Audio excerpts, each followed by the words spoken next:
Hello, my ninjas. Hello. Hi, and welcome to ICSE वाला class 9th and 10th.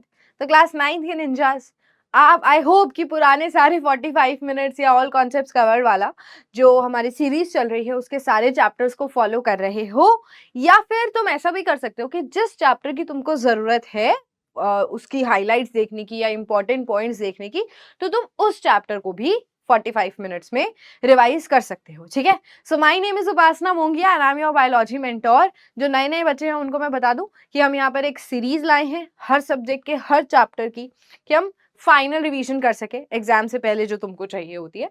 तो आज का जो हमारा बायो का चैप्टर बेटा दैट इज 5 किंगडम क्लासिफिकेशन। ठीक है, 5 किंगडम क्लासिफिकेशन। अब बेसिकली वन शॉट है भैया, तो टॉपिक्स टू बी कवर्ड में तो वन शॉट ही जाएगा। It is going to be a one shot. ठीक है,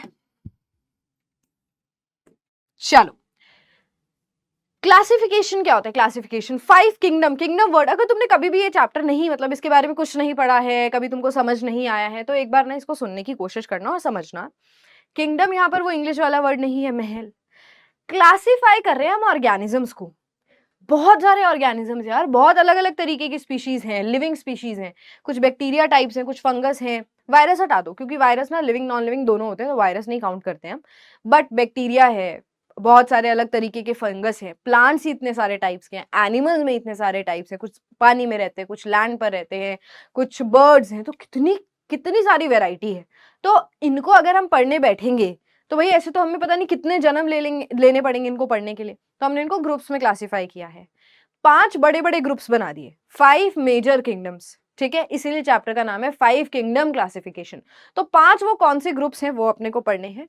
फिर स्टार्टिंग में होता है टैक्सोनोमी। टैक्सोनोमी क्या होता है कि मान लो आप किसी ऑर्गेनिज्म को देख रहे हो, आपने उसका नामकरण किया यानी कि नॉमेनक्लेचर, आपने उसका नाम रखा, आपने उसको पहचाना कि भाई कहाँ रहता है, क्या करता है, कैसे उसकी लाइफ है, एंड उसके बाद आपने उसको ग्रुप में डाल दिया उसके फीचर्स के हिसाब से। That is taxonomy, the science of dealing with identification. कि आप पहले पहचानोगे, फिर उसको क्लासिफाई करोगे और फिर उसका नामकरण करोगे। That is taxonomy. ठीक है, देन सबसे पहले जैसे अभी तो हम 5 किंगडम क्लासिफिकेशन पढ़ते हैं, पर सबसे पहले 5 किंगडम क्लासिफिकेशन नहीं आ गया था। सीधा ही साइंटिस्ट के दिमाग में थोड़ी आ जाएगा कि भाई 5 ग्रुप्स बनाओ।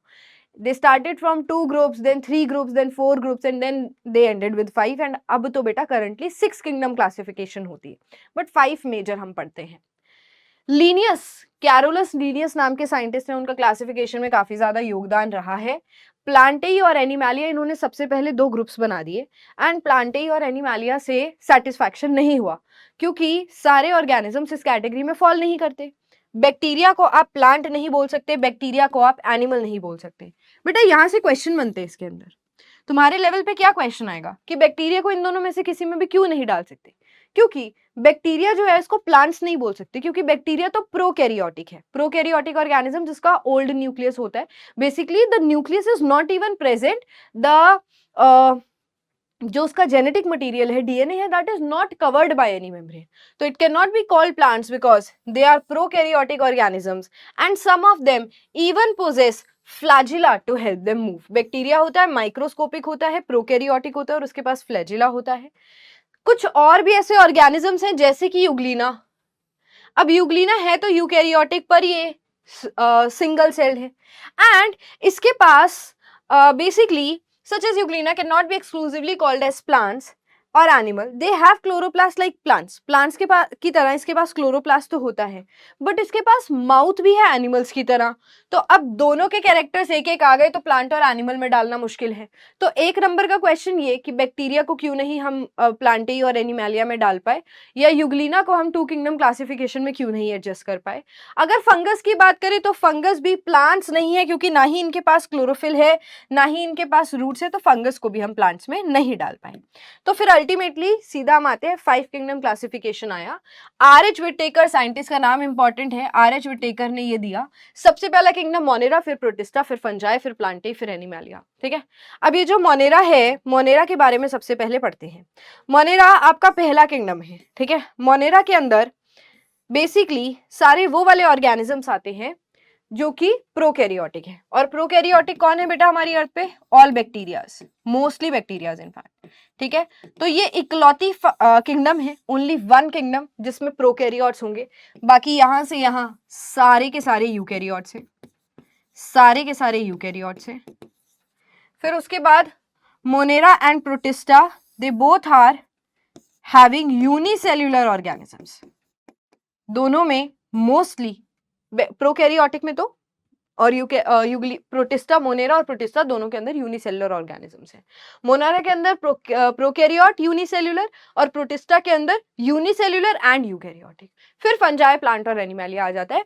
फंगस में भी ये सारे वैसे मल्टी सेल्युलर है, फंगस में कुछ एक्सेप्शंस होती हैं जो कि यूनिसेल्युलर है। मेजॉरिटी ये तीनों कैटेगरी कैसी है हमारी? मल्टी सेल्युलर, ठीक है। अब देखो कुछ और टॉपिक है। किंगडम के बाद और भी लेवल का क्लासिफिकेशन होगा, सिर्फ 5 किंगडम्स नहीं बना सकते ना बेटा, अपने को और भी ज्यादा उन तक पहुंचना है, ठीक है। तो सबसे पहले क्या आता है जब हम क्लासिफाई करते हैं? Kingdom, phylum, class, order, family, genus, species. सबसे पहले किंगडम देखेंगे, फिर फाइलम, एनिमल्स में फाइलम, प्लांट्स में डिवीजन, फिर हम इनकी क्लास में जाएंगे, फिर हम इनका ऑर्डर देखेंगे, फिर हम इनकी फैमिली देखेंगे, फिर हम इनका जीनस देखेंगे और लास्ट में हम इनकी स्पीशीज देखेंगे। Kingdom, phylum, class, order, family, genus, species. Species, species जैसे कि वो dog is a species, humans is a species, cats are species, ठीक है। स्पीशीज आपस में रिप्रोड्यूस कर सकते हैं, इंटरब्रीड कर सकते हैं, इनके बच्चे हो सकते हैं। डॉग्स और कैट्स आर डिफरेंट स्पीशीज क्योंकि इनके आपस में क्रॉसिंग नहीं हो सकती है। सो किंगडम, मोनेरा, प्रोटिस्टा, फिर अलग अलग फाइलम्स आ जाती हैं, फिर उससे नीचे हम गए तो क्लास, उससे और नीचे गए तो ऑर्डर। तो जो इनका साइंटिफिक नेम बनता है ऑर्गेनिजम्स का, वो इन दोनों चीजों को मिलाकर बनता है। What is scientific name? जो साइंस की लैंग्वेज में उनका नाम यूज किया जाएगा। जैसे भिंडी को बेटा हम तो भिंडी बोलते हैं, इंग्लिश में लेडी फिंगर बोलते हैं, बट हो सकता है ना कोई और देश का कोई बंदा होगा, वो भिंडी भी नहीं जानता होगा, वो लेडी फिंगर भी नहीं जानता होगा। तो बेसिकली एक ना बायो की दुनिया का नाम है जो जिनस और स्पीशीज से मिलकर बनता है। पहले जिनस का नाम आता है, फिर स्पीशीज का नाम आता है। जैसे ह्यूमन बींग्स को हम होमो सेपियंस बोलते हैं, homo is the name of the genus and sapiens is the name of the species. जब आप इसको अपने हैंडराइटिंग में लिख रहे हो, टाइप नहीं करा रहे हो, तो आप इसको सेपरेटली अंडरलाइन करते हो। जीनस का फर्स्ट लेटर कैपिटल होता है और स्पीशीज का फर्स्ट लेटर स्मॉल होता है। जब टाइप करा रहे हैं तो अंडरलाइन नहीं करते, इटैलिक्स में होता है, ठीक है। फिर उसके बाद ये तो हमारे इसकी और फर्दर क्लासिफिकेशन है। इट इज जस्ट लाइक कि मान लो आपको कोई बच्चा ढूंढना है जो क्लास 9th के किसी स्कूल के किसी डेस्क पर बैठा हुआ है, तो अगर आप उसको ढूंढने निकलोगे तो सबसे पहले पूछोगे बोर्ड कौन सा है, आईसीएससी बोर्ड का बच्चा है। फिर आप देखोगे उसका स्कूल कौन सा है, मतलब आप देखो आप गहराइयों में जा रहे हो क्लासिफिकेशन के। पहले बोर्ड पता किया आईसीएससी बोर्ड का बच्चा है, फिर आपने स्कूल पता किया, आपको स्कूल मिल गया यानी कि आपको फाइलम मिल गई। फिर आपको स्कूल मिलने के बाद उसकी क्लास मिल जाएगी, अच्छा क्लास 9th का बच्चा है। फिर क्लास 9th में आपको मिल जाएगा कि कौन से सेक्शन में बैठा है, अच्छा 9th ए में बैठा है। फिर 9th ए में जाकर आपको मिल जाएगा, 9th ए क्लास में आप घुस गए, फिर उसके बाद आपको पता चला कौन सी रो में बैठा है, मान लो फर्स्ट रो में बैठा है।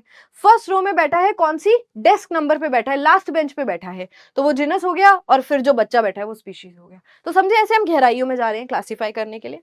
अब आगे आ जाओ, हम ना हाइब्रिडाइजेशन करा सकते हैं, कुछ एनिमल्स में ये पॉसिबल है, ह्यूमंस में हम नहीं कराते, बहुत एथिकली गलत हो जाता है, बट डिफरेंट स्पीशीज का क्रॉस हम कराते हैं। तुमने देखा भी होगा, खच्चर नाम तुमने अगर सुना होगा तो खच्चर भी होता है, ठीक है। म्यूल्स जिसको हम बोलते हैं, तो वो भी बेटा डंकी, और mule is a cross between donkey and, oh I don't have the photo for it, अच्छा ठीक है उसकी फोटो नहीं है मेरे पास, but that is the cross between horse and donkey, ठीक है। घोड़े और गधे का जो क्रॉस है उसके बाद खच्चर बनता है बेटा। पहाड़ों पर आपने देखा होगा काफी बार, जब हम यात्रा वात्रा करने जाते हैं तो वहां पर खच्चर चल रहे होते हैं, ठीक है, वजन वजन उठाने के लिए उनको यूज किया जाता है।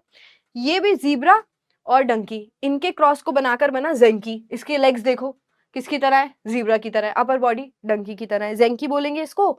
ये इसके बच्चे नहीं हो सकते, ये स्टराइल है। अगर मैं बोलूं स्टराइल यानी कि नो बच्चा, अगर मैं बोलूं इनफर्टाइल यानी कि रिप्रोडक्शन नहीं हो सकता, ठीक है। जीब्रा एंड डंकी ये दोनों तो ऑब्वियसली फर्टाइल हैं, ये हम कराते हैं आर्टिफिशियली, इनका हाइब्रिडाइजेशन कराते हैं, ठीक है। अब यहाँ पे देखो, मेल टाइगर फीमेल टाइगर दोनों का क्रॉस कराया, टाइगन बन गई, टाइगन, ठीक है। शीप, गोट, जीप या गीप, पता नहीं क्या बोलेंगे इसको, पोटैटो, टोमेटो, पोमैटो। तो ऐसे हम प्लांट्स में तो बहुत ही करा चुके हैं, एनिमल्स में भी हम करा चुके हैं, ठीक है। इतनी बात समझ में आ गई होगी, तो आपको ये थोड़ा बहुत बेसिक आइडिया होना चाहिए किसको हाइब्रिडाइजेशन बोलते हैं, किसका क्रॉस क्या बन जाएगा, किसके क्रॉस में क्या आता है, किसका मेल लेना है, किसका फीमेल लेना है, ये सब आपको पता होना चाहिए। नोट्स खोल लिया करो जब आप ये देखते हो, ठीक है। बैच वाले जो बच्चे हैं वो अपने नोट्स खोल ले, क्योंकि बेटा ये हाईलाइट्स हम पढ़ रहे हैं एंड आपको डिटेल में आपके जो नोट्स बने हुए हैं वो आप रीड करते रहो। Now cross between two different species, अब ना आपको सबकी डेफिनेशन पढ़नी है। किंगडम तो आपको पता चल गया, phylum, class, order, family, genus, species, इनकी सीधा डेफिनेशन आ सकती है 2 नंबर की, तो वो एक बार हम देखेंगे। यहाँ पर एक एग्जाम्पल देखो, जैसे जीनस की डेफिनेशन क्या है। जीनस वो कैटेगरी है जो स्पीशीज से ऊपर है, स्पीशीज लास्ट थी, स्पीशीज से ऊपर क्या है, जीनस। तो अब ये है हमारा जंगल वाला क्रो, ये है हमारा घर पे उड़ने वाला क्रो जो आप देखते हो आसपास, ये दोनों अलग अलग स्पीशीज है, बट हैं तो दोनों कौए बेटा, दोनों क्रो जैसे ही दिख रहे हैं। स्पीशीज अलग अलग है, यानी कि ये आपस में इंटरब्रीड नहीं करेंगे, but they have the same genus. यानी कि मान लो ये दोनों सेम ही क्लास के हैं, सेम ही सेक्शन के हैं, दोनों ही 9th A में बैठे हैं, ठीक है, बस इनकी डेस्क अलग अलग है, काइंड ऑफ, ठीक है। एक आगे वाली डेस्क पे, पीछे वाली डेस्क पे, इनकी आपस में रिप्रोडक्शन नहीं हो सकता है, बट इनका जीनस सेम है। इनका जीनस क्या है, कॉर्वस, कॉर्वस, ठीक है। इनका जीनस क्या है, कॉर्वस, और ये इनका साइंटिफिक नेम है, ठीक है। कॉर्वस स्प्लेंडेंस होता है, कॉर्वस मैक्रोहिंकस, एंड ये इटैलिक्स में होना चाहिए, बट ये टाइपिंग थोड़ी सी मिस्टेक है, तो इसको इटैलिक्स में इमेजिन करना। ये आपस में इंटरब्रीड नहीं कर सकते, बट इनका जो जीनस है उसका नाम है कॉर्वस। आगे आ जाओ, फैमिली, जीनस से ऊपर क्या है, फैमिली, तो सेम जिनका जीनस है, ठीक है, जिनका रिलेटेबल जीनस है, उस ग्रुप को फैमिली बोलेंगे। जैसे कि a group of genera with common characters forms a family. जैसे मान लो आपके पास पैंथेरा लियो यानी कि लायन, लायन का जीनस है पैंथर, पैंथरा। टाइगर का भी जीनस है पैंथरा, और जो हमारे घर में कैट आती है, डोमेस्टिक कैट, उसका भी जो जीनस है वो ये सारे सेम है बेटा। बोलते हैं ना हम कैट फैमिली को बिलोंग करता है, लायन, टाइगर, और हमारे घरों में जो कैट घूमती है वो सब सेम फैमिली को बिलोंग करते हैं। उनके दांत, उनका हंट करने का तरीका, ये सारा सेम होता है, तो they all belong to the same family. इनकी फैमिली को फेलिडेई फैमिली बोला जाता है। फिर उसके बाद class, group of related orders make a class, जो सेम ऑर्डर्स है वो क्लास बना रहे हैं। For example the order of different animals, जैसे डॉग्स ले लो, कैट्स ले लो, बैट्स ले लो, वेल्स ले लो, मंकी ले लो, ह्यूमंस ले लो, ये सब के फीचर्स क्या है कि सबके पास स्किन होती है, मिल्क ग्लैंड्स होते हैं, तो इनको हम मैमेलिया क्लास में डाल देते हैं। ऑर्डर क्या होता है, अ ग्रुप ऑफ रिलेटेड फैमिलीज, ये ऊपर पहले फैमिली के बाद ऑर्डर आता है, तो फैमिलीज जैसे एक तो फेलिडेई फैमिली है, पर कोई और ऐसी फैमिली होगी जो फेलिडेई से काफी ज्यादा मैच करती होगी, तो उनको आप ऑर्डर में डाल दोगे। ऑर्डर जैसे कि ये देखो, जैसे कि डॉग की फैमिली कैनिडेई होती है बेटा, CANIDAE, कैनिडेई फैमिली डॉग्स की होती है, और फेलिडेई फैमिली ये ऊपर कैट्स वाली हो गई। इनके अंदर भी काफी सारे फीचर्स है, तो इनको हम कार्निवोरा ऑर्डर के अंदर डाल सकते हैं। फाइलम, ये बेटा किंगडम के जस्ट बाद वाली, मतलब फाइलम क्या था, phylum was like school, school ढूंढना है बच्चे का, तो it is the largest division in the classification of plants and animals. जो रिलेटेड क्लासेस हैं, ठीक है, उनको हम सेम फाइलम के अंदर डाल देते हैं, जैसे कि मैमल्स, बर्ड्स, रेप्टाइल्स, ये सब सारे के सारे कॉर्डेटा फाइलम के अंदर आ जाते हैं, ठीक है। पढ़ेंगे हम सारी फाइलम्स, तो हमारे सिलेबस में है। सबसे पहले किंगडम्स को पढ़ते हैं। Kingdom monera, protista, fungi, plantae, animalia. Monera की खास बात क्या है कि मोनेरा के अंदर सारे के सारे बैक्टीरियाज आएंगे। They all are unicellular, they all are prokaryotic. Unicellular है, माइक्रोस्कोप से दिखेंगे, हर जगह होते हैं, हमारे स्किन में, हमारे माउथ में, हमारे बाल में। अभी भी बेटा फेस वॉश करने के बाद भी हमारी स्किन पे बहुत सारे बैक्टीरिया होते हैं, कुछ अच्छे बैक्टीरिया होते हैं, कुछ बेकार बैक्टीरिया होते हैं, तो इनका बड़ा चलता रहता है, ठीक है। Some are cyanobacteria. माइकोप्लाज्मा बेटा सबसे छोटा बैक्टीरिया होता है, पूरे दुनिया में सबसे छोटा बैक्टीरिया है, स्मॉलेस्ट बैक्टीरिया, ठीक है। Archaea belongs to this kingdom, and cyanobacteria is also known as blue-green algae. So some bacteria are able to make their own food, some are able to make their food using sunlight, तो उनको हम phototrophs बोलते हैं। और कुछ होते हैं जो केमिकल्स को यूज करके अपना खाना बना लेते हैं, जैसे कि आयरन बैक्टीरिया, सल्फर बैक्टीरिया, वो बेसिकली इन केमिकल्स को यूज करके अपना खाना खुद बनाते हैं। बहुत सारी वेराइटीज है बैक्टीरिया की। फिर उसके बाद आता है इनकी शेप्स। शेप्स बड़ी अलग अलग होती है। कुछ बैक्टीरिया ना ऐसे रॉड शेप के होते हैं, इनको हम बोलते हैं बेसिलस शेप, रॉड शेप वाले। कुछ होते हैं ऐसे घूमे हुए, इसको हम स्पाइरल शेप बोलते हैं, ठीक है, ये नीचे वाली स्पाइरल शेप। कुछ होते हैं ऐसे राउंड वाले, तो राउंड को हम कोकस या कोकाई शेप बोलते हैं। फिर आ जाओ बेसिलस और बेसिलाई, ये रॉड शेप वाले हैं। कुछ ना ऐसी रफ जैसी कॉमा सी शेप बना रहे होते हैं, कॉमा लगाते हो ना तुम इंग्लिश में, तो कुछ कुछ ऐसी शेप वाले होते हैं जिनको हम विब्रियो बोलते हैं। तो these are different shapes of bacteria, very very important, यहाँ से क्वेश्चन आता है। मैच द फॉलोइंग में भी यहाँ से क्वेश्चन बनता है। आगे आ जाओ। प्रोटिस्टा की अगर हम बात करें तो अब प्रोकैरियोट्स तो चलेगा, ये सारे के सारे यूकैरियोटिक होंगे, बट ये है अभी भी यूनिसेल्यूलर। यूकैरियोट की सबसे सिंपल फॉर्म यही है, या तो ये खाना खुद बना लेंगे या दूसरों से ले लेंगे। ऑटोट्रॉफ्स खुद बनाना, हेटेरोट्रॉफ्स दूसरों से लेना।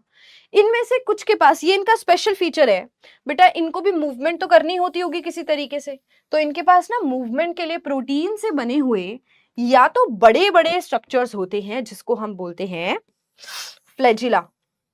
जैसे यूग्लिना के पास ऐसे लंबा सा फ्लैजिला होता है, लीशमानिया के पास भी ऐसे लंबा सा फ्लैजिला होता है। या फिर आपने पैरामीशियम सुना है? पैरामीशियम की बॉडी पे ऐसे छोटे छोटे छोटे छोटे प्रोटीन से बने हुए हेयर लाइक स्ट्रक्चर हैं जिसको हम सिलिया बोलते हैं। अब ये सिलिया इसको फूड लेने में भी हेल्प करता है और मूवमेंट में भी हेल्प करता है। ये सेक्सुअल या एसेक्सुअल दोनों तरीके से रिप्रोडक्शन कर सकते हैं। फंगस की अगर हम बात करें तो फंगस यूकैरियोटिक है, ऑब्वियसली हेट्रोट्रॉफिक है, अपना खाना खुद नहीं बनाएगा, एंड फंगस मोस्टली मल्टीसेल्यूलर होती है, यूकैरियोटिक है। फंगस का खाने का तरीका बहुत ही फेमस है, एक्चुअली ये सड़ती और गलती हुई चीजों पर सरवाइव करता है। They feed on dead and decaying organic matter, hence they have saprophytic mode of nutrition. Saprophyte या सैप्रोट्रॉफिक वो मोड ऑफ न्यूट्रिशन होता है जिसमें आप डेड और डिकेइंग चीजों के ऊपर सरवाइव करते हो। इनके पास सेल वॉल होती है, very important point, the fungus of cell wall is made up of chitin. ठीक है, फंजाई की सेल वॉल काइटिन से मिलकर बनी हुई है।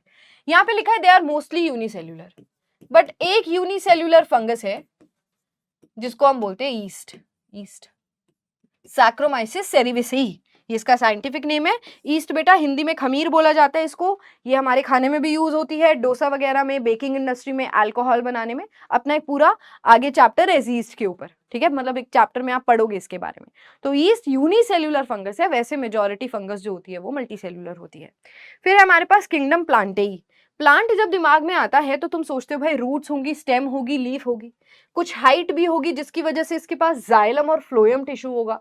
जाइलम पानी को ट्रांसपोर्ट करने के लिए, फ्लोएम फूड को ट्रांसपोर्ट करने के लिए। पर क्या सारे प्लांट्स ऐसे होते हैं? नो। ये फोटो देख रहे हो, ये भी एक तरीके का प्लांट है, ये भी एक तरीके का प्लांट है, ये भी है, ये भी है, ये भी है।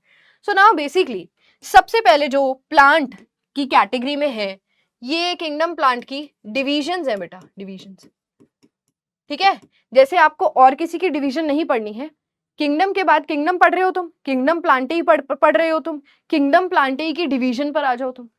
प्लांटेई सारे के सारे प्लांट्स मल्टीसेल्यूलर हैं, सारे मोस्टली ऑटोट्रॉफिक हैं, अपना खाना खुद बना रहे हैं, राइट।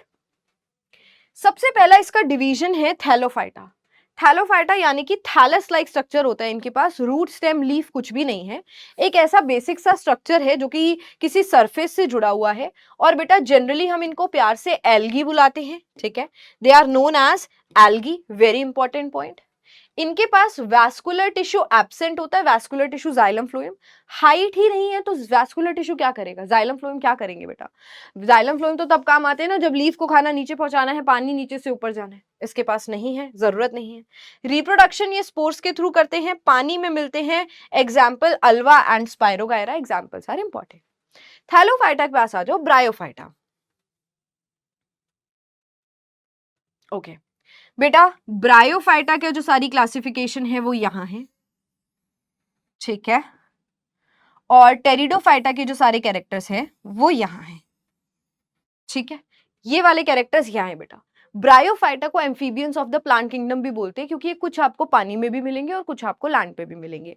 इनका भी बॉडी स्ट्रक्चर डेवलप नहीं हुआ है, थोड़ा सा ही इन्होंने हाइट वाइट गेन की है। डायग्राम तो यही है ब्रायोफाइटा का, इसमें भी देख रहे हो बहुत ही जूम करी हुई पिक्चर है, बहुत छोटे छोटे होते हैं, तो रूट स्टेम लीफ इसमें भी इतने कोई अच्छे से डेवलप नहीं हुए। तो यही लिखा है body structure poorly developed, no vascular tissues, यहाँ भी जाइलम फ्लोएम नहीं होंगे, रिप्रोडक्शन यहाँ भी स्पोर्स के थ्रू है। Liverwort, marchantia and riccia are the examples are important. Pteridophyta में फाइनली प्लांट जैसे फीचर्स आने शुरू हो जाते हैं, यानी कि लीफ स्टेम रूट्स फॉर्म होने शुरू हो जाते हैं, ठीक है। कमेंट्स में आप मुझे बताएंगे कि इसकी लीफ का क्या नाम है, इसके स्टेम के लिए हम क्या वर्ड यूज करते हैं और रूट के लिए हम क्या यूज करते हैं, ये मुझे कमेंट्स में बताना। वैस्कुलर टिश्यूज इसमें होंगे क्योंकि रूट स्टेम लीफ प्रॉपर नहीं तो स्ट्रक्चर्स तो बने हैं थोड़े बहुत, ठीक है। ये भी रिप्रोडक्शन स्पोर्स के थ्रू करते हैं, for example Marsilea, ferns and hostels. Ferns is an important example. Next is your gymnosperms. Gymnosperms लंबे लंबे पेड़ हो सकते हैं, जैसे क्रिसमस ट्री इमेजिन करो, बट इनके ऊपर ना फूल नहीं लगते, इनके जो सीड्स होते हैं वो नेकेड होते हैं। सो डिफरेंशिएटेड बॉडी पार्ट्स तो हैं, हाइट है तो जाइलम फ्लोएम भी होगा, बट इसका मेन पॉइंट है नेकेड सीड्स विदाउट फ्रूट्स और flowers. They are evergreen, perennial, pines, cycas, ये इसके एग्जाम्पल है। ये तुम्हारे स्कूल में के गार्डन के बीच में तुमने देखा होगा काफी जगह पर, ये स्कूल वगैरह में ये वाला पेड़ जरूर होता है, ठीक है। So they reproduce through corns and pines. यहां पर आ जाओ एंजियोस्पर्म्स। एंजियोस्पर्म्स को हम प्यार से फ्लावर बियरिंग बोलते हैं क्योंकि इनके ऊपर सुंदर सुंदर फूल लगते हैं बेटा। इनके अंदर डबल फर्टिलाइजेशन होती है, जो हम आने वाले चैप्टर्स में, नहीं हम तो पढ़ चुके हैं, पॉलिनेशन एंड फर्टिलाइजेशन जो हमने पढ़ा है वो इन्हीं में ही होता है, ठीक है। So this is angiosperm. Angiosperm में फूल लगते हैं, कवर्ड सीड्स होते हैं and they are present inside the fruit, ठीक है। तो इनके एग्जाम्पल्स और इनके फीचर्स आपको पता होने चाहिए और इतने अच्छे से पता होने चाहिए कि एमसीक्यू भी आए तो तुमको आइडिया हो। अब हम आ गए हैं किंगडम एनिमालिया। किंगडम एनिमालिया, यहां पर आ जाओ, किंगडम एनिमालिया।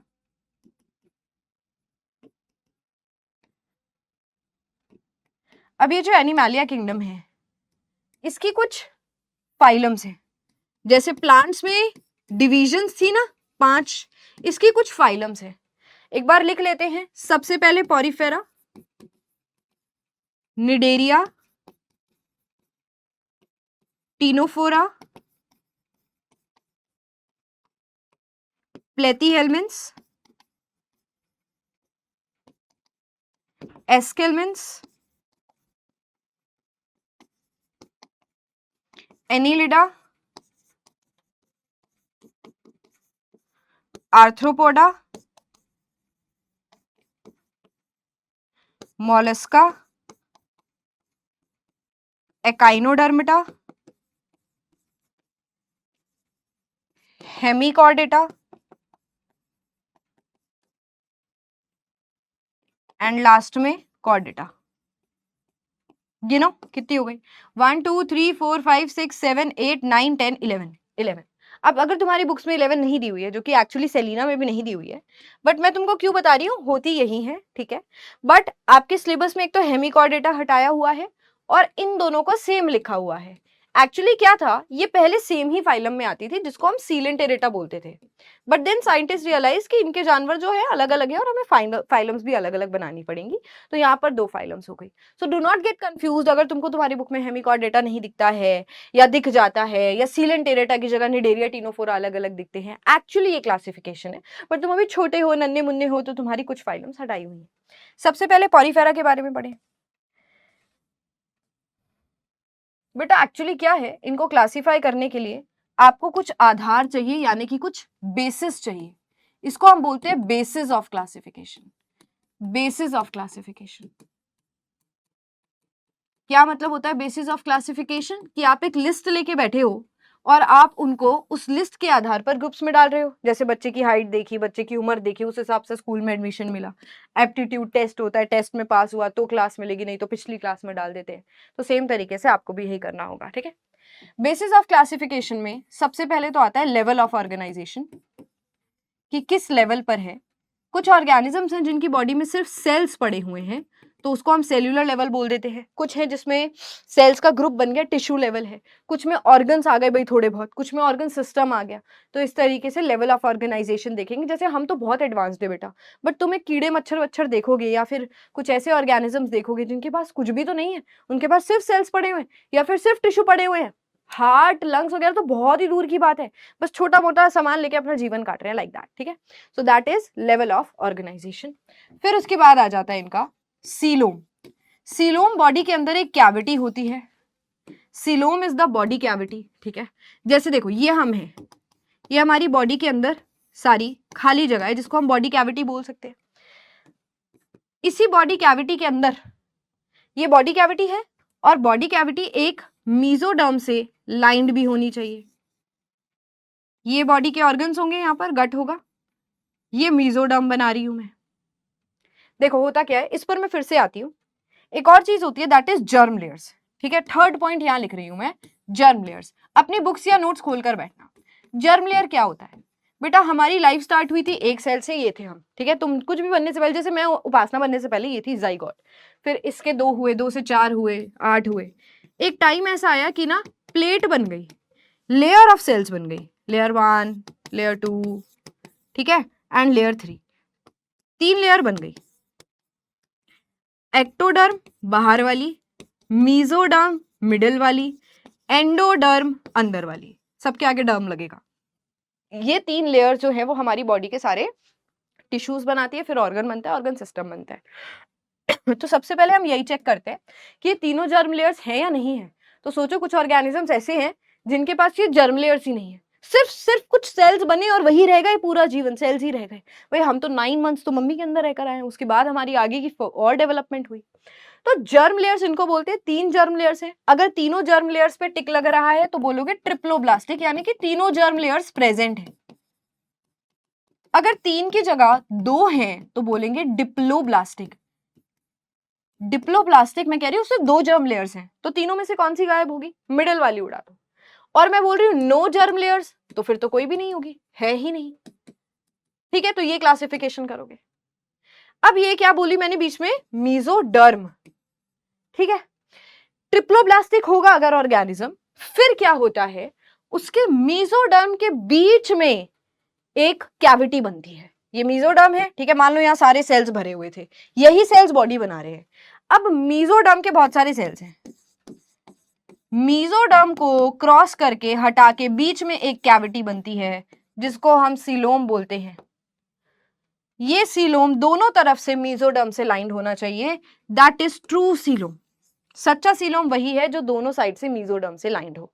तो जिनके पास प्रॉपर ये कैविटी प्रेजेंट होती है लाइंड बाय मीजोडर्म, उनको सीलोमेट बोलो। जिनके पास नहीं होती उनको एसीलोमेट बोलेंगे। कईयों के पास ना पाउचेस में ये कैविटी होती है, जैसे सीलोम यहाँ है, मीजोडर्म यहाँ लगा हुआ है, सीलोम यहाँ है, मीजोडर्म यहाँ लगा हुआ है।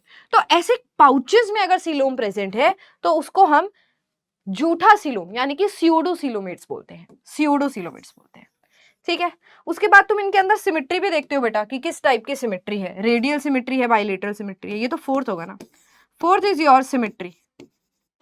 किस लेवल की सिमेट्री है, देखो मान लो इस बंदे को, डुगू को मैं सीधा काट दूं तो इसकी लेफ्ट और राइट पार्ट सेम आएंगे, इसको हम बाइलेटरल सिमेट्री बोलते हैं, बाइलेटरल सिमेट्री। वहीं पर किसी ऑर्गेनिज्म जो मान लो ऐसी पेन की शेप का है, मैं बीच में से लेकर जाकर इसके बहुत सारे मल्टीपल टुकड़े करूं, मान लो ये बॉटल ले लो, ठीक है, इसको पीछे से देखो, इसके सेंटर को लेना है, इसके यहाँ सेंटर से बहुत सारे टुकड़े करने हैं, आपको हर जगह सेम ही बॉटल का पीस मिलेगा। ऐसी सिमेट्री को बेटा हम रेडियल सिमेट्री बोलते हैं। तो एक ये भी तरीका है जिससे तुम चेक कर सकते हो, रेडियल सिमेट्री और बाइलेटरल सिमेट्री। ठीक है, चलो आगे आओ। लेवल ऑफ ऑर्गेनाइजेशन मूव कर सकते हैं या नहीं कर सकते हैं, लाइक दैट। चलो लिस्ट है अब तुम्हारे हाथ में, तुमको एक एक करके क्लासिफाई करना है। सबसे पहली फाइलम है पॉरीफेरा या स्पंजेस। इनका नाम ये पता क्यों रखा, क्योंकि इनकी बॉडी पर छोटे छोटे छेद होते हैं। और बेटा ये इतने पिछड़े ऑर्गेनिजम्स हैं, एनिमल्स के नाम पर इतने पिछड़े हैं। एनिमल्स मूव कर सकते हैं, इकलौती फाइलम है जिसके ऑर्गेनिजम्स मूव नहीं कर सकते। लेवल ऑफ ऑर्गेनाइजेशन सिर्फ सेल्स तक रह गया, सोचो टिश्यू भी नहीं बने, मूव ही नहीं कर सकते हैं, पूरी बॉडी पर छेद है जिसकी वजह से कैनाल सिस्टम बनता है। जैसे अगर मैं तुमको यहाँ पर एक पॉरीफेरा बनाकर दिखाऊं तो मोटाइल नहीं है, ये आपको पानी में मिलेंगे, समुद्र पानी में। पूरी बॉडी पर छोटे छोटे छोटे छोटे छेद हैं और ये ऊपर की तरफ एक सबसे बड़ा छेद है। पानी जो है ना वो बाहर से आएगा, ये पानी में ही रहते हैं।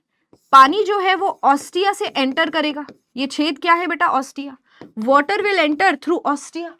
फिर इनकी बॉडी के अंदर खाली जगह होती है, उस खाली जगह को बोलते हैं स्पंजोसील, स्पंजोसील। ठीक है, पानी अंदर आया ऑस्टिया नाम के छेद से, स्पंजोसील में घूमा, फिर ये बड़े से छेद से बाहर निकल गया जिसको हम ऑस्क्यूलम बोलते हैं। और ये पूरा है इसका water canal system, ostia, spongocoel, osculum, examples are sycon, spongilla and euplectella. बेटा इनकी बॉडी बहुत हार्ड होती है, इसलिए इनके पास जो स्केलेटन है वो किससे बना हुआ है, कैल्शियम कार्बोनेट से बना हुआ है, इनका हार्ड स्केलेटन होता है। ठीक है, इसके एग्जाम्पल्स देखो, पॉरीफेरा, साइकॉन। उसके बाद है दूसरी यहाँ पर फाइलम सीलेंटेरेटा, तो वही तुम्हारी बुक में मोस्टली और निडेरिया और टीनोफोरा को एक ही फाइलम में डाला हुआ है, दैट इज सीलेंटेरेटा। सीलेंटेरेटा के अंदर टिश्यू लेवल आ गया बेटा, इकलौती फाइलम थी सेल्यूलर वाली और वही मूव नहीं कर सकती थी, बाकी सारे मूव कर सकते हैं। सीलोम इनके पास नहीं है, उनके पास भी नहीं था।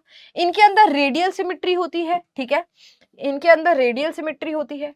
होलो गट then can move from one place to another. Hydra, C anemone, jellyfish, solitary and corals colonies. ये तुमने देखा होगा, काफी लोग स्कूबा डाइविंग के लिए जाते हैं तो ये देखते हैं नीचे जाके, ठीक है। तो बेटा ये आपके बेसिकली ऑर्गेनिजम्स हैं जो सीलेंटेरेट में आते हैं, ये बहुत ज्यादा हार्ड हो जाते हैं सिलिका और कैल्शियम कार्बोनेट को अपने पास रख के। ये बेटा हाइड्रा है, 1 सेंटीमीटर इसकी लेंथ होती है। ये आपको रिवर वाटर यानी कि फ्रेश वाटर में भी मिल जाएगा। एंड ये क्या है ऊपर वाला, सी एनिमोन, सी एनिमोन। अब इनके बेसिक फीचर पता क्या है, इन सब में ना मोस्टली जेलीफिश भी बेटा इसी के अंदर आती है। जेलीफिश, जेलीफिश होती है ना, ऐसे देखिए ना जेलीफिश ऐसे। तो है क्या बेसिकली इनकी बॉडी के अंदर एक कॉमन फीचर क्या है कि मान लो ये इनकी बॉडी है, ठीक है, इनकी बॉडी में एक ही छेद है और इसी छेद से सामान अंदर जाता है और बाहर आता है। तो यानी कि इनका माउथ और इनका एनस सेम है, माउथ भी सेम है और एनस भी यही है। जो सामान जा रहा है अच्छा वो यहीं से आएगा और गंदा सामान भी यहीं से बाहर जाएगा। और खास बात क्या है कि अक्सर इनकी बॉडी पे जहरीले ऐसे लंबे लंबे टेंटिकल्स देखे गए हैं, ऐसे जैसे ये सी एनिमोन, इसके देखो, जेलीफिश के देखो, इनके पास यहाँ इस टेंटिकल्स में पॉइजनस सेल्स होते हैं।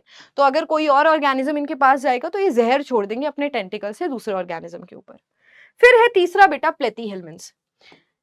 देखो यहाँ पर आओ, पॉरीफेरा हो गया, ये हमने एक ही फाइलम में पढ़ा। एक्चुअली टीनोफोरा जो है ना वो बायोल्यूमिनेसेंस प्रॉपर्टी रखते हैं, यानी कि ये ना समुद्र के नीचे चमकते हैं। तो निडेरिया नहीं चमकते, टीनोफोरा चमकते हैं, इसीलिए हमने इनको अलग अलग फाइलम्स में डाला हुआ है। तुम्हारी बुक में सेम ही लिखा हुआ है। प्लेथीहेल्मिन्थ्स, एस्केल्मिन्थ्स और एनिलिडा आने वाली तीनों फाइलम्स तीनों कीड़ों की फाइलम है और इन तीनों फाइलम में काफी ज्यादा पैटर्न चेंज होता है बेटा क्लासिफिकेशन का। प्लेथीहेल्मिन्थ्स जो है वो कीड़े हैं, पर कैसे कीड़े हैं, फ्लैट वर्म्स। फ्लैट वर्म्स एक तो ठीक है, उसके बाद इनकी जो सिमेट्री होती है that is bilateral symmetry, triploblastic है, ये फ्री लिविंग भी हो सकते हैं और पैरासिटिक भी हो सकते हैं। पैरासाइट यानी कि दूसरे की बॉडी के अंदर रहेंगे, या फिर बेटा ये पानी में या फिर आपको कहीं भी ऐसे फ्रीली मिल सकते हैं।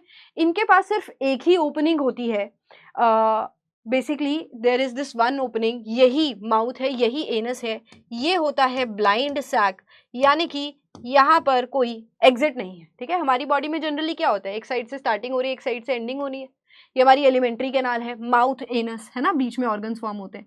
यहाँ पर ऐसा नहीं है, प्लेथीहेल्मिन्थ्स में only one opening is there, यानी कि इनकम्प्लीट डाइजेस्टिव कैनाल है।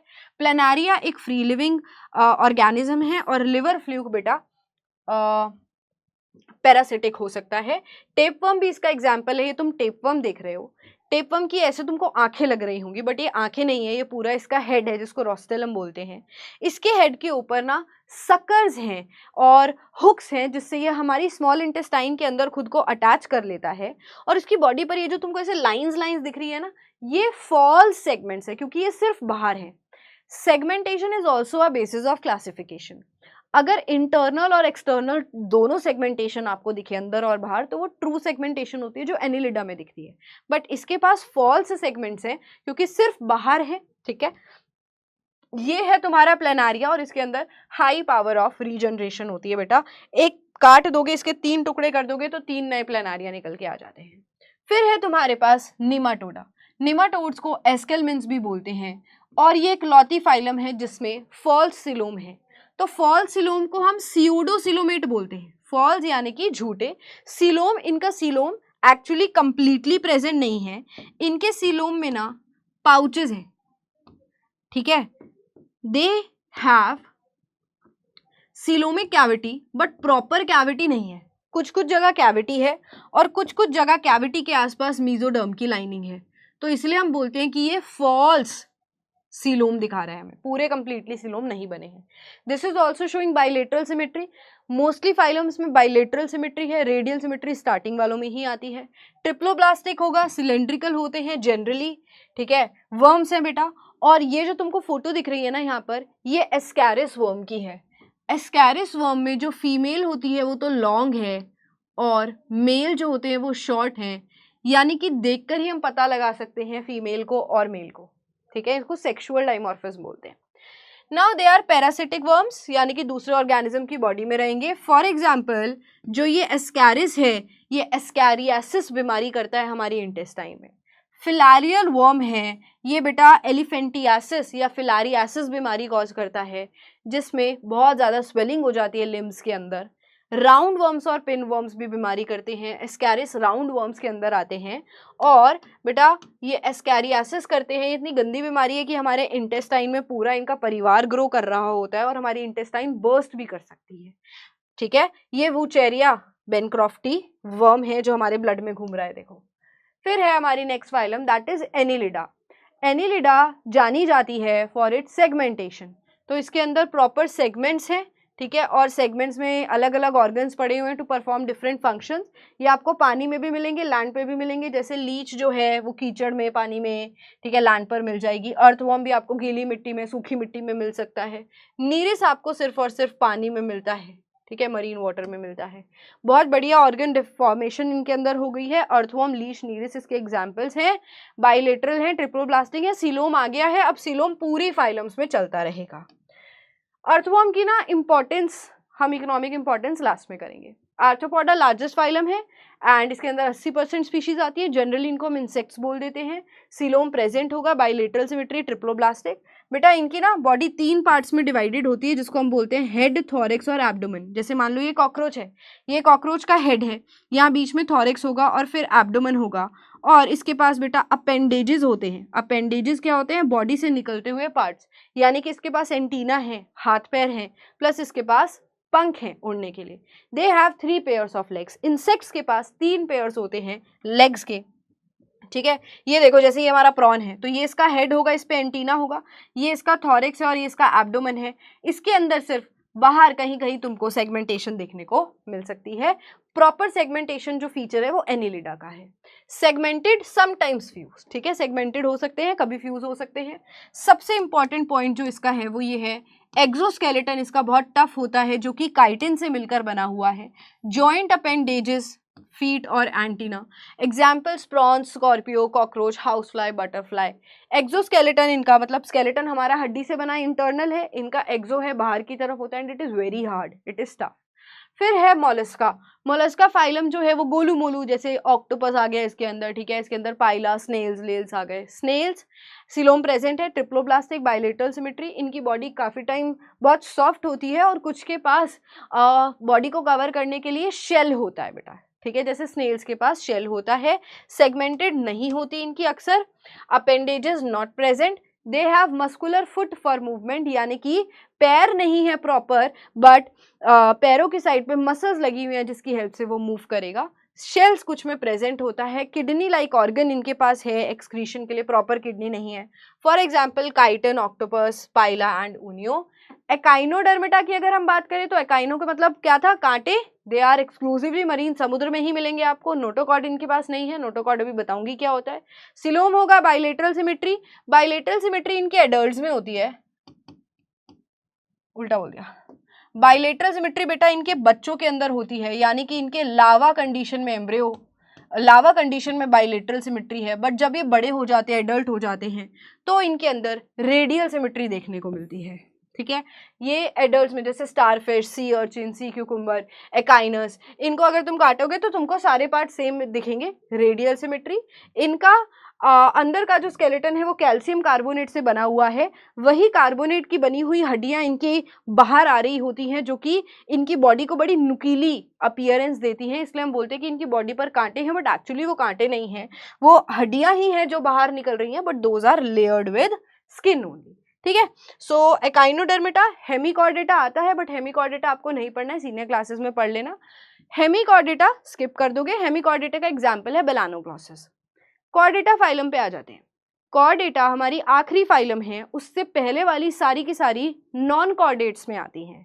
कॉर्डेटा फाइलम हमने बिल्कुल अलग बनाई है। इस फाइलम के अंदर बहुत ऐसे फीचर्स हैं जो किसी भी नॉन कॉर्डेट में देखने को नहीं मिलते हैं, जैसे कि बाइलेटरल सिमेट्री, ट्रिप्लोब्लास्टिक तो होंगे, सीलोम भी होगा। यूनिक फीचर है इसका नोटोकॉर्ड। जैसे कि ये डायग्राम से समझो, ये एक सारे कॉर्डेट्स के एम्ब्रियो का कॉमन फीचर है। एम्ब्रियो समझते हो ना, एम्ब्रियो यानी कि अभी डेवलपमेंट हो रही है। तो कॉर्डेट के एम्ब्रियो में एक तो आपको नोटोकॉर्ड दिखेगा। नोटोकॉर्ड जो होता है वो पीछे बैक को सपोर्ट करने के लिए होता है बेटा, ठीक है। तो नोटोकॉर्ड फ्यूचर में बैकबोन बना सकता है। नोटोकॉर्ड के ऊपर होता है nerve cord. Nerve cord central nervous system का स्पाइनल कॉर्ड बनाता है। ये तुम्हारा ब्रेन है, ब्रेन के नीचे यहाँ पर स्पाइनल कॉर्ड जा रही है जो कि आपके रिफ्लेक्स एक्शंस को कंट्रोल करती है। फिर यहाँ पर नीचे है बेटा gill slits, pharyngeal gill slits, क्योंकि ये फेरिंग्स वाली जगह पर होते हैं एम्ब्रियोनिक कंडीशन में। और पोस्टीरियरली एक एनस के लिए टेल प्रेजेंट होती है। हमारे लिए तो वो रिड्यूस हो गई है, पहले हमारी पूंछ होती थी ना जब हम बंदर हुआ करते थे, एवोल्यूशन में हम पढ़ते थे। तो पोस्ट एनल टेल भी कॉर्डेट का मेन फीचर होता है। ये इनका बॉडी प्लान है, ठीक है। Post anal tail is present in some stages of life. फिर ये जो कॉर्डेट्स हैं इसको दो पार्ट्स में डिवाइड किया गया। एक ऐसे कॉर्डेट्स हैं जो बहुत ही पुराने हैं, उनको हम प्रो मीन्स प्रिमिटिव, बहुत पुराने कॉर्डेट्स। इनके पास नोटोकॉर्ड है बट सारा टाइम नोटोकॉर्ड प्रेजेंट नहीं होता, हो सकता है सिर्फ एम्ब्रियोनिक लाइफ में नोटोकॉर्ड प्रेजेंट हो इनके अंदर। So notochord is present at some stages of life, they are marine, for example herdmania and amphioxus. ये देख रहे हो हर्डमेनिया और एम्फियोक्सिस, ठीक है। इनके पास कोई प्रॉपर ऐसे जॉ की डेवलपमेंट नहीं होती है। फिर आ जाते हैं, ये तो प्रोटोकॉर्डेट्स थे पुराने, फिर आ जाते हैं वर्टिब्रेट्स। वर्टिब्रेट्स क्या होते हैं? नोटोकॉर्ड के बेसिस पर हमने इनको डिवाइड किया। नोटोकॉर्ड कुछ ही स्टेजेस में है तो प्रोकॉर्डेट्स बोल दो, बट अगर नोटोकॉर्ड आगे जाकर वर्टिब्रल कॉलम बना रही है, वर्टिब्रल कॉलम को ही बैकबोन बोलते हैं, पीठ बना रही है, बैकबोन बना रही है, तो हम इसको वर्टिब्रेट के अंदर डाल देंगे। अभी इसको हम आगे और डिवाइड करेंगे। इनके अंदर जो ऑर्गेनिजम्स आते हैं उनके पास 2, 3 या 4 चेम्बर्ड हार्ट हो सकते हैं। ऑर्गन्स है किडनी की तरह फॉर एक्सक्रीशन, पेयर्ड अपेंडेजेस हैं, हाथ पैर होता है बेटा। अगर ह्यूमंस की बात करें तो 4 चेम्बर्ड हार्ट है, फ्रॉग की बात करें 3 चेम्बर्ड हार्ट, मछली की बात करें तो 2 चेम्बर्ड हार्ट। एक कंपैरिजन टेबल वर्टिब्रेट्स के लिए ड्रॉ करते हैं ताकि हमारा चैप्टर का रिवीजन हो जाए। यहाँ है हैबिटेट, रेस्पिरेटरी ऑर्गन और heart, Pisces, amphibians, reptiles, Aves और मैमिलिया। ये बेटा आगे की 5 क्लासेस हैं, वर्टिब्रेटा के अंदर 5 क्लासेस हैं। इसकी ट्रिक क्या है बेटा? परम, PARAM ऐसे याद कर सकते हो। Pisces, amphibians, reptiles, Aves and Mammalia. Pisces मछली पानी में रहेगी, एम्फीबियंस पानी और लैंड दोनों में रहेंगे, रेप्टाइल्स वाटर और लैंड दोनों में रहेंगे, बर्ड्स पानी में, लैंड में, एयर में, तीनों जगह मिलेंगे, और मैमल्स भी आपको लैंड और वाटर दोनों जगह मिलेंगे। रेस्पिरेटरी ऑर्गन्स, मछली के पास गिल्स होते हैं, एम्फीबियंस के पास गिल्स और लंग्स दोनों होते हैं, रेप्टाइल्स के पास लंग्स होते हैं, बर्ड्स के पास लंग्स होते हैं, मैमल्स के पास भी लंग्स होते हैं। पानी में रह रहे हैं तो गिल्स होंगे। एम्फीबियंस जो है वो स्किन का भी यूज कर सकते हैं बेटा रेस्पिरेशन के लिए, जैसे फ्रॉग यूज करता है। हार्ट की बात करें तो मछली के पास 2 हैं, एम्फीबियंस और रेप्टाइल्स के पास 3 चेम्बर्ड हार्ट होता है, बट क्रोकोडाइल के पास 4 चेम्बर्ड हार्ट होगा, बर्ड्स के पास 4 चेम्बर्ड और मैमल्स के पास भी 4 चेम्बर्ड हार्ट होता है। यानी कि 2 atrium, 2 ventricles, 4 chambered heart is present. Body temperature की बात करें, कुछ ऑर्गेनिजम्स होते हैं जो अपनी बॉडी का टेम्परेचर बाहर के हिसाब से एडजस्ट नहीं कर पाते हैं, तो वो हाइबरनेट या एस्टिवेट कर जाते हैं। हमारा चाहे बहुत सर्दी हो, गर्मी हो, हमारा टेम्परेचर 37 डिग्री सेल्सियस रहता है, यानी कि हमारा ब्लड या हमारी बॉडी टेम्परेचर को मेंटेन कर सकती है। इसके लिए एक टर्म होती है बेटा होमियोथर्म्स, वार्म ब्लडेड, यानी कि वो ऑर्गेनिज्म जो अपने बॉडी के टेम्परेचर को मेंटेन कर सके। तो बर्ड्स और मैमल्स के काफी फीचर्स तुम देखोगे सेम आ रहे हैं, तो बर्ड्स और मैमल्स होमियोथर्म्स हैं।